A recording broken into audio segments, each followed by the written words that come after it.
హృదయದಲ್ಲಿ ఇరుವಂತಹ ಪ್ರಾರ್ಥನೆ ವಿಜ್ಞಾಪನೆಗಳಿಗೆ మీ హృదయంలో ఉండబడిన ప్రార్థనల విజ్ఞాపనలకు ఉత్తర ಕೊಡುವಂತ ಶಕ್ತಿ జవాబునిచ్చే శక్తి ನಮ್ಮ ದೇವರಿಗಿದೆ. మన దేవునికి ఉంటుంది. హల్లెలూయా.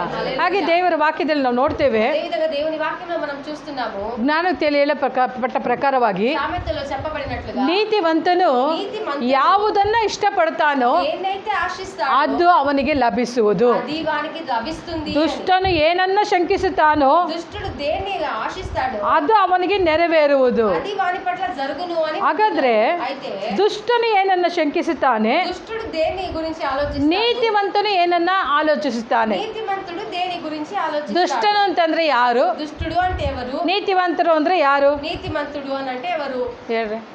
ದುಷ್ಟರು ಯಾಂತರು ಅಂತಂದ್ರೆ ಯಾರು? నీతిమంతులు అని అంటే ನೀತಿವಂತರು ಅಂತಂದ್ರೆ నీతిమంతులు అని అంటే ಕ್ರಿಸ್ತನ ರಕ್ತದಿಂದ ತೊಳೆಯಲ್ಪಟ್ಟಂತ ನಾವೇ. క్రీస్తుని రక్తము చేత కడుగబడిన మనమే. ಹೇಳ್ರಿ, ನಾನೇ ಅಂತ ಹೇಳ್ರಿ. నేనే అని చెప్పండి. ಹಲ್ಲೆಲೂಯಾ. హల్లెలూయా. ಎಷ್ಟು ಮೌನವಾಗಿರ್ತೀರ, ನಾನೇ ಅಂತ ಹೇಳ್ಬೇಕು ಧೈರ್ಯವಾಗಿ. మీరు ధైర్యంగా చెప్పండి. ಹಲ್ಲೆಲೂಯಾ. హల్లెలూయా. ನೀತಿವಂತನು నీతిమంతుడు ಏನ್ ಇಷ್ಟಪಡ್ತಾನೋ ఏమి ఇష్టపడతాడో ಅದೇ ಅವನ ಲೈಫಲ್ಲಿ ನೆರವೇರುವಂತದ್ದಾಗ. జీవితంలో నెరవేర్చదగినదిగా ఉంటుంది. ದುಷ್ಟನು అయితే దుష్టుడు ಏನು ಆಲೋಚಿಸುತ್ತಾನೋ దేనైతే ಅದು ఆలోచిస్తాడో ಅವನ ಜೀವಿತದಲ್ಲಿ ನೆರವೇರುವಂತದ್ದಾಗ. మన జీవితం పట్ల జరుగుతుంది. ಹಾಗಾದ್ರೆ అయితే ಕ್ರಿಸ್ತನಲ್ಲಿ క్రీస్తులో ನೀವು ನೀತಿವಂತರಾಗಿದ್ದೀರಾ. మీరు నీతిమంతులై ఉంటున్నారు. ಹಲ್ಲೆಲೂಯಾ. హల్లెలూయా. ನಿಮ್ಮ ನೀತಿಯಿಂದ ಏನು ಮಾಡಲಿಕ್ಕೆ ಆಗೋದಿಲ್ಲ. మీ నీతి ద్వారా మనము దేని చేయడానికి వీలు కాదు. ದೇವರ ವಾಕ್ಯ ಹೇಳುತ್ತೆ, దేవుని వాక్యం సెలవిస్తుంది, ನಿಮ್ಮ ನೀತಿಯು మీ నీతి ದೇವರ ಮುಂದೆ దేవుని ఎదుట ಹೊಲಸು ಬಟ್ಟೆ ಅಂತಿದೆ ಎಂಬುದಾಗಿ. మరక వస్త్రముల వలె ఉంటున్నది. ಹಲ್ಲೆಲೂಯಾ. హల్లెలూయా. ನಮ್ಮ ನೀತಿ ಅಂತಂದ್ರೆ ಏನು? మన నీతి అంటే ఏమి? ನಮ್ಮ ನೀತಿ ಅಂದ್ರೆ మన నీతి అంటే ನಾವು ಮಾಡುವಂತ ಪ್ರಾರ್ಥನೆ, మనం చేసే ನಾವು ಮಾಡುವಂತ ಉಪವಾಸ,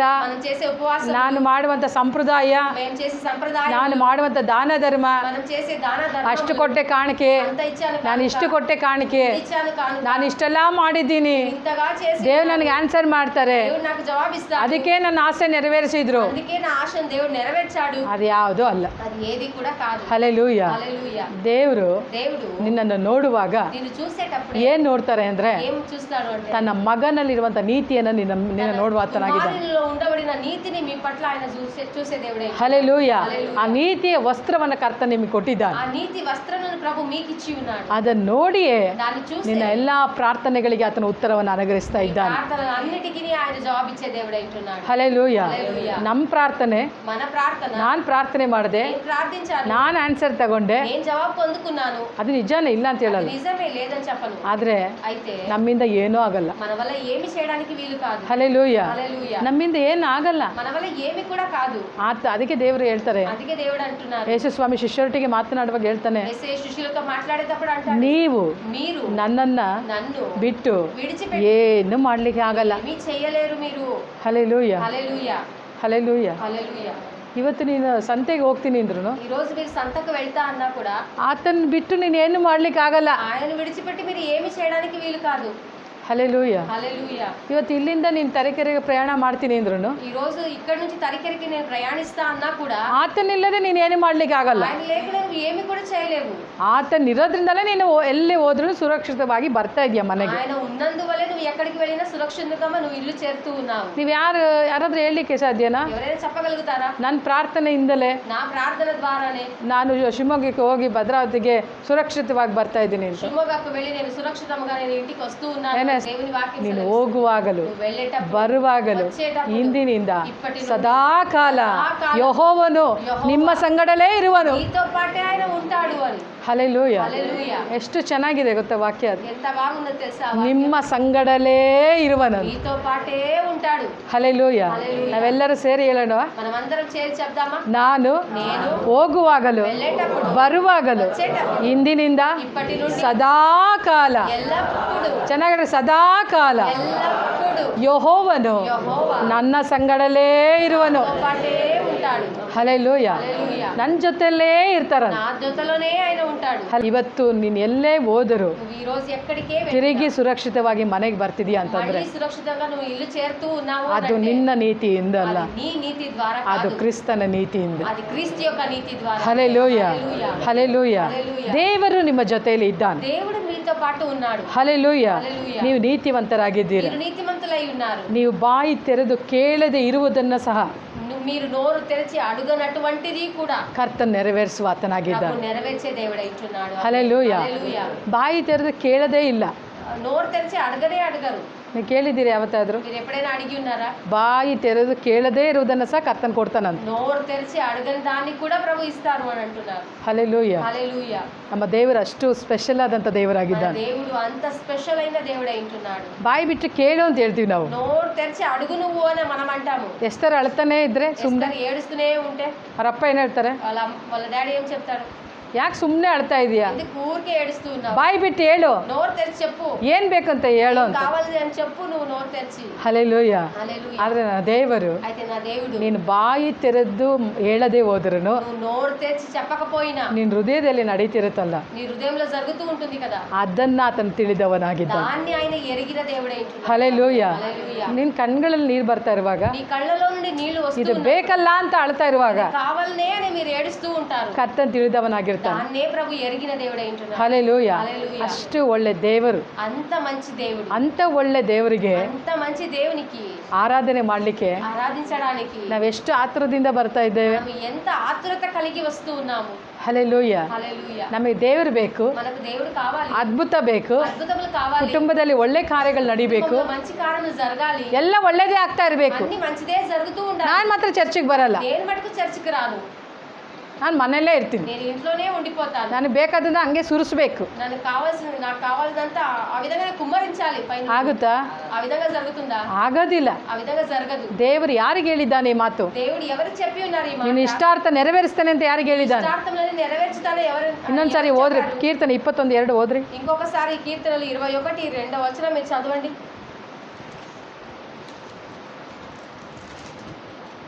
ನೀನು ಅವನ ಪ್ರಾರ್ಥನೆಯನ್ನು ನಿರಾಕರಿಸದೆ, నీవు ఆయన యొక్క ప్రార్థనను మానక. ಹಾಗಾದ್ರೆ ದಾವಿದನು ಏನು ಹೇಳ್ತಿದ್ದಾನೆ? దావీదు ఏం చెప్తున్నాడు? ಅವನು ಪ್ರಾರ್ಥನೆ ಮಾಡ್ತಾ ಇದ್ದಾನೆ. ఆయన ప్రార్థిస్తూ ఉన్నాడు. ಒಬ್ಬ ಭಕ್ತನು ಪ್ರಾರ್ಥನೆ ಮಾಡುವಾಗ భక్తుడు ప్రార్థిస్తూ ఉన్నాడు, ಅವನ ಇಷ್ಟಾರ್ಥವನ್ನ ಆತ ನೆರವೇರಿಸುವ వారి ಆತನಾಗಿದ್ದಾನೆ. యొక్క ఇష్టార్థములన్నీ ప్రభు జరిగించే దేవుడే. ನೀನು ಪ್ರಾರ್ಥನೆ ಮಾಡದೆ నువ్వు ప్రార్థించకుండా ಸೀರಿಯಲ್ ನೋಡ್ತಾ సీరియల్ చూస్తూ ಆರಾಮಾಗಿ ಮಲಗಿದ್ರೆ ఆరాముగా పండుకొని ఉంటే ದೇವರು ಹೇಗೆ ಆನ್ಸರ್ ಮಾಡ್ತಾರೆ? దేవుడు ఏ విధంగా జవాబిస్తాడు? ದೇವರು ಹೇಗೆ ನಿನ್ನ ಇಷ್ಟಾರ್ಥ ನೆರವೇರಿಸ್ತಾರೆ? దేవుడు ఏ విధంగా నీ ఇష్టార్థను నెరవేర్చుతాడు? ಹಲ್ಲೆಲೂಯಾ. హల్లెలూయా. ನೀವೇನ್ ಮಾಡಬೇಕು? మీరేం చేయాలి? ದೇವರ ಸಮ್ಮುಖಕ್ಕೆ ಬರಬೇಕು. దేవుని సముఖానికి మీరు రావాలి. ಆತನ ಸಮ್ಮುಖದಲ್ಲಿ ಕುಳಿತುಕೊಳ್ಳ್ರಿ. ఆ సముఖంలో కూర్చోవాలి. ಕುಳಿತುಕೊಂಡು ಈ ವಾಕ್ಯವನ್ನು ತೆಗೆದು ಮಾತನಾಡು. కూర్చొని ఈ వాక్యం తీసి మీరు మాట్లాడండి. ದೇವರೇ, దేవా, ನಿಮ್ಮ ವಾಕ್ಯದಲ್ಲಿ మీ ಬರೆಯಲ್ಪಟ್ಟಿದೆ. వాక్యంలో రాయబడి ఉన్నది. ಹಲ್ಲೆಲೂಯಾ. హల్లెలూయా. ಯೇಸು ಸ್ವಾಮಿ యేసు స్వామి 40 ದಿನ 40 రోజులు ಉಪವಾಸ ಇದ್ದ ಮೇಲೆ ఉపవాసం ఉండిన తర్వాత ಸೈತಾನನ್ನು ಅವನನ್ನು ಯೇಸುವನ್ನು ಶೋಧಿಸ್ತಾ ಇದ್ದಾರೆ. యేసయ్యను సాతానుడు శోధిస్తూ ఉన్నాడు. ಶೋಧಿಸುವಾಗ శోధించేటప్పుడు ಅಲ್ಲಿ ಏನ್ ನಡೀತಾ ಇದೆ? అక్కడ ఏం జరుగుతుంది? ಅಲ್ಲಿ ದೇವರು అక్కడ దేవుడు ವಾಕ್ಯದ ಬಲದಿಂದಲೇ వాక్యం యొక్క బలము చేతనే ಸೈತಾನನನ್ನು ಗೆಲ್ತಾ ಇದ್ದಾನೆ.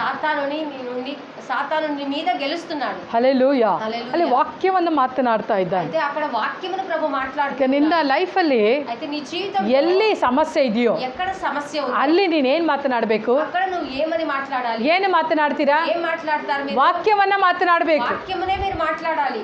ಹಲ್ಲೆಲೂಯಾ. హల్లెలూయా. ವಾಕ್ಯ ಮಾತಾಡ್ದಲೆ వాక్యం మాట్లాడకుండా ಸಮಸ್ಯೆನೇ ಮಾತಾಡ್ತಾ ಇದ್ರೆ సమస్య గురించే మీరు మాట్లాడుతూ ఉంటే ಅಲ್ಲಿ ಕಾರ್ಯ ಆಗ್ಲಿಕ್ಕೆ ಸಾಧ್ಯ అక్కడ ಇಲ್ಲ. కార్యం జరగడానికి సాధ్యం కాదు. ವಾರ వారం వారం ನಾನು ಹೇಳ್ತಾನೆ ಇರ್ತೇನೆ, నేను చెప్తూనే ఉంటాను. ದೇವ್ರು ನಿನ್ನ ಆಸೆನ ಪೂರೈಸ್ತಾರೆ, దేవుడు నీ ఆశను పూర్తి ದೇವ್ರು ನಿನ್ನ చేస్తాడు. ಆಸೆನ ಪೂರೈಸ್ತಾರೆ దేవుడు నీ వాంఛలని పూర్తి చేస్తాడు. ಹೇಳ್ತಾ ಇದ್ರೆ చెప్తూ ఉంటే ನೀವು ಕೇಳ್ತೀರಾ, మీరు వింటారు, ಮನೆಗೆ ಹೋಗಿ ನಿದ್ರೆ ಮಾಡ್ತೀರಾ. ఇంటికి వెళ్ళి నిద్రపోతూ ఉంటారు. ಏನ್ ಪ್ರಯೋಜನ ಇರಲ್ಲ. ఏ ప్రయోజనము ఉండదు. ಇವತ್ತು ಹೇಳಿದಂತ ವಾಕ್ಯವನ್ನ ఈరోజు చెప్పబడిన వాక్యములను ತೆಗೆದುಕೊಂಡು మీరు తీసుకొని ಪ್ರಾರ್ಥನೆ ಮಾಡಿ. మీరు ప్రార్థించాలి. ಹಲ್ಲೆಲೂಯಾ. ಭಕ್ತನಾದ ದಾವಿದನು ಹೇಳುವ ಪ್ರಕಾರವಾಗಿ అయితే భక్తుడైన దావీదు చెప్పిన విధంగా ನಮಗೆ ವಾಕ್ಯದ ಮೇಲೆಯೂ ನಮಗೆ ಆಸೆ ಇರಬೇಕು. మనము వాక్యము మీద కూడా ఆశ కలిగి ನಮಗೆ ఉండాలి. ದೇವರ ಮೇಲೆಯೂ ಆಸೆ ಇರಬೇಕು. మనకు దేవుని మీద కూడా ఆశ ఉండాలా. ನಾವು ಯಾವಾಗ ವಾಕ್ಯದ ಮೇಲೆ ಮತ್ತೆ ದೇವರ ಮೇಲೆ ಆಸೆ ಉಳ್ಳವರಾಗಿ ಇರ್ತಿರ್ಬೋ, మనం ఎప్పుడైతే దేవుని వాక్యం మీద మరి దేవుని మీద ఆశ కలిగి మనం ఉంటామో ಆಗ ಕರ್ತನ ಏನ್ ಮಾಡ್ತಾರೆ ಅಂದ್ರೆ, అప్పుడు ప్రభు ఏం చేస్తాడు? ನಮಗೇ ಗೊತ್ತಿಲ್ಲದ ಹಾಗೆ మనకే తెలియని ಹೃದಯದ ಬಯಕೆಯನ್ನೆಲ್ಲ ಆತ ನೆರವೇರಿಸುವ ಆತನಾಗಿದ್ದಾನೆ. వాంఛలన్నీ కూడా ఆయన నెరవేర్చే దేవుడై ఉంటున్నాడు. ದೇವರ ಮೇಲೆ ಯಾರಿಗೆ ಆಸೆ ಇದೆ? దేవుని మీద ఎంత మందికి ఆశ ఉన్నది? ಹಲ್ಲೆಲೂಯಾ. హల్లెలూయా.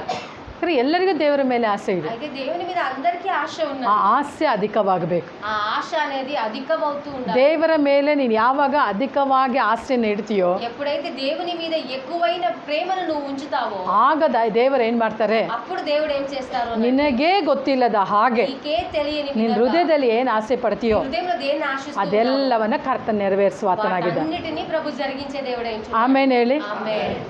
ಏನು ಆಸೆ ಪಡ್ತಾ ಇದ್ದೀರಾ మీరేం ఆశిస్తున్నారు? ಬಾಬು, ನೀನೇನು ಆಸೆ ಪಡ್ತಾ ಇದೀಯ? బాబు నువ్వేం ఆశిస్తున్నావు? 2025 ಮುಗಿಯೋದ್ರೊಳಗೆ 26ರಲ್ಲಿ ಏನು ನಡಿಬೇಕು ಅಂತ ಆಸೆ ಪಡ್ತಾ ಇದೀಯ? 2005 ముగిసే లోపల 2026లో ఏం జరగాలని నువ్వు ఆశిస్తూ ఉన్నావు? ಹೇಳಿ, ಏನು ತೊಂದರೆ ಇಲ್ಲ, ತಪ್ಪಿಂದ್ರೂ ಪರವಾಗಿಲ್ಲ.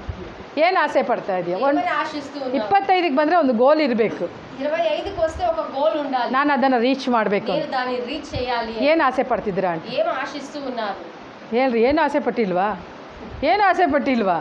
ನಿಮ್ಮ ಕೆಲಸ ಇದೆಯಲ್ಲ, మీ పనులు ఉన్నాయి కదా, ಈ ಕೆಲಸ ಹಿಂಗೆ ಇರಬೇಕು ಅಂತ ಆಸೆ ಪಡ್ತಾ ಇದೆಯಾ? పనులని ఈ విధంగానే ఉండిపోవాలని మీరు ఆశిస్తున్నారు. ಅದ್ರದ್ದು ಒಂದು ಡ್ರೀಮ್ ಇರುತ್ತೆ. దానికి ఒక కళ అనేది ఉంటుంది. ಆ ಡ್ರೀಮ್ ಏನು? ఆ డ్రీమ్ అనేది ఏమి?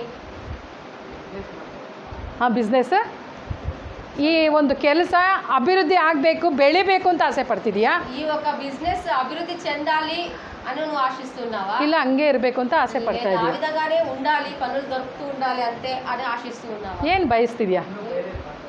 ಇನ್ನು ಬೇರೆದನ್ನ ನಾನು ಮಾಡಬೇಕು, ఇంకా వేరే దాన్ని నేను చేయాలి. 25ರಲ್ಲೇ ಇದ್ದಂಗೆ 25లో ఉన్న విధంగా 26ರಲ್ಲಿ ఇರಕ್ಕೆ ఇష్టపಡ್ತೀರಾ? 26లో కూడా ఉండిపోవాలని మీరు ఆశిస్తూ ఉన్నారా? ಇಷ್ಟಪಡ್ತೀರಾ? మీరు ఆశిస్తారా ఆ విధంగా? ನಿಮ್ಮ ಹೃದಯ ಇಷ್ಟಪಡ್ತಾ ಇದೆಯಾ? మీ హృదయం ఆశిస్తూ ఉందా ఆ విధంగా? ನಿನ್ನ ಮೈಂಡ್ ಏನು ಯೋಚಿಸ್ತಿದೆ? మీ మైండ్ ఏమని యోచిస్తుంది? 26ರಲ್ಲಿ ಏನು ನಡಿಬೇಕು ಅಂತ 26లో ఏం జరగాలి అని? ಹೇಳ್ರಿ, ಬಾಯ್ ಬಿದ್ದಾರ ಹೇಳ್ರಿ. 26ರಲ್ಲಿ ಏನು ನಡಿಬೇಕು? 26లో ಏನ್ ಜರಗಾಲಿ? ನಾವು ಅನೇಕರಿಗೆ ಕೆಲಸ ಕೊಡುವಂಥವರಾಗಿರ್ಬೇಕು. ಹಾಂ, ನಾವು ಅನೇಕರಿಗೆ ಕೆಲಸ ಕೊಡೋರಾಗಿ ಇರಬೇಕು. ಅವ್ರು ಹೇಳಾಯ್ತು, ನೀವು ಹೇಳ್ರಿ, ನೀವೇನು ಹೇಳ್ತೀರಾ?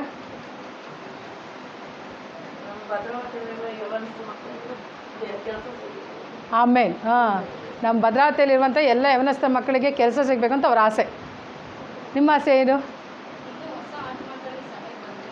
ಓ, ಮುಂದಿನ ವರ್ಷದಲ್ಲಿ. ಓಕೆ, ಅವ್ರು ನೋಡಿ ಒಳ್ಳೆಯ ಪಾಯಿಂಟ್ ಹೇಳಿದ್ದಾರೆ, ಕೈ ತಟ್ರಿ.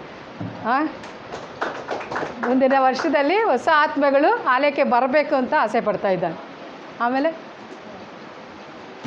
ಏನಿಲ್ವಾ? ಈಗ ಆಂಟಿ ಬಿಸ್ನೆಸ್ ಸ್ಟಾರ್ಟ್ ಮಾಡಿದ್ದೀರಾ, ಮುಂದೆ ನಿಮ್ಮ ಡ್ರೀಮ್ ಏನು? ಏನು ಡ್ರೀಮ್ ಏನು? ಇನ್ನು ಒಂದು 6 ತಿಂಗಳಿಗೆ ಹೆಂಗಿರ್ಬೇಕು ಆ ಬಿಸ್ನೆಸ್ಸು? ದೊಡ್ಡ ಪದ್ಮಾಲಯ ಹೋಟೆಲ್ ಥರ ಆಗ್ಬಿಡ್ಬೇಕಪ್ಪ ದೇವ್ರೆ. ಹಲ್ಲೆಲೂಯಾ. ಹೇಗಿರಬೇಕು ಅಂತ ಅಲ್ವಾ?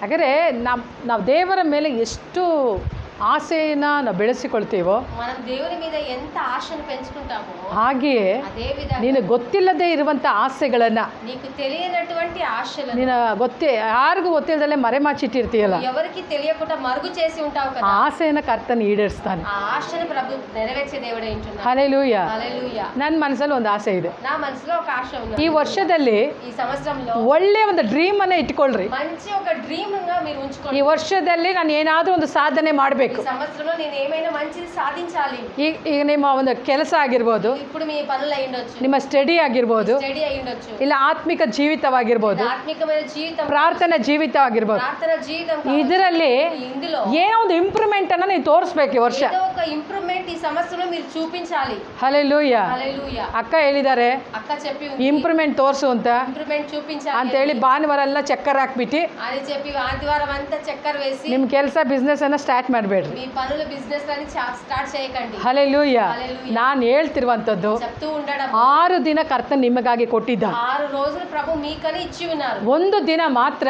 ఒక రోజు బట్టికే ಶೈಲಕಗಾಗಿ ಅಲ್ಲ, శైలక కొరకు కాదు, ಅಂತೋಣಿ ಬ್ರದರ್ಗಾಗಿಯೂ ಅಲ್ಲ, దేవుని బ్రదర్ కొరకు కూడా కాదు, ದೇವರಿಗಾಗಿ ಒಂದು ದಿನವನ್ನು ಮೀಸಲಾಗಿ ಇಡಬೇಕು. దేవుని కొరకు ఒక రోజు మీరు ఉంచాలి. ಹಲ್ಲೆಲೂಯಾ. హల్లెలూయా. ಆತನಿಗಾಗಿ ಇಡಬೇಕು. ఆయన కొరకే మీరు ఉంచాలి. ಯಾವಾಗ ನೀವು ಈ ಒಂದು ಡೆಡಿಕೇಟ್ ಅಲ್ಲಿ ನೀವು ಇರ್ತೀರೋ, ఎప్పుడైతే ఈ ఒక సమర్పణ జీవితంలో మీరు కలిగి ఉంటారో ಆಗ ಕರ್ತನು అప్పుడు ನಿಮ್ಮ ಹೃದಯದ ಆಸೆನೆಲ್ಲ ಈಡೇರಿಸುವ ಆತನಾಗಿದ್ದಾನೆ. వాంఛలన్నీ కూడా ఆయన నెరవేర్చే దేవుడై ఉంటున్నాడు. ಹಲ್ಲೆಲೂಯಾ. హల్లెలూయా.